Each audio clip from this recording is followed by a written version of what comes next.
On May 14, 2008, a 19-year-old college student made a phone call that should have ended with him safely at home. Instead, it became the last time anyone ever heard his voice.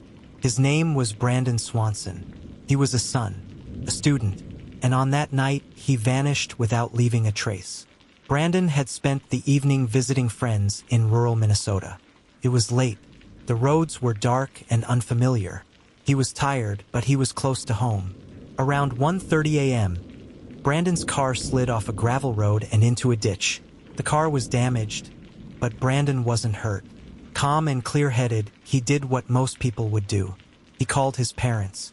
Brandon told them he could see lights in the distance, lights he believed belonged to a nearby town. Convinced help was close, he decided to leave the car and walk toward them. His parents stayed on the phone as Brandon walked alone through fields, fences, and darkness. For nearly 45 minutes, they talked. About his night, about school, about nothing important at all. No fear, no panic, just a normal conversation, until it suddenly wasn't. Without warning, Brandon stopped speaking.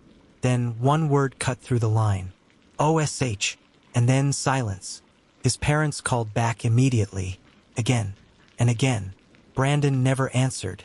When authorities arrived the next morning, Brandon's car was found exactly where he said it was, stuck in a ditch on a gravel road in the middle of nowhere. But something was wrong. The lights Brandon thought he was walking toward were miles away. Search teams flooded the area. Helicopters, dogs, volunteers. The dogs followed Brandon's scent through fields, across roads, and straight to the edge of a nearby river. And then nothing. The trail ended. No body was found. No clothing. No phone. No signs of a struggle. Investigators were left with theories, but no answers. Did Brandon accidentally fall into the river in the dark? Did he suffer an injury and lose consciousness? Or did something else happen in those final seconds? Something he didn't have time to explain? The most chilling part isn't where Brandon disappeared. It's when.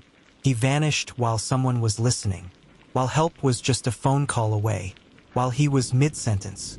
Brandon Swanson disappeared while speaking to the people who loved him most.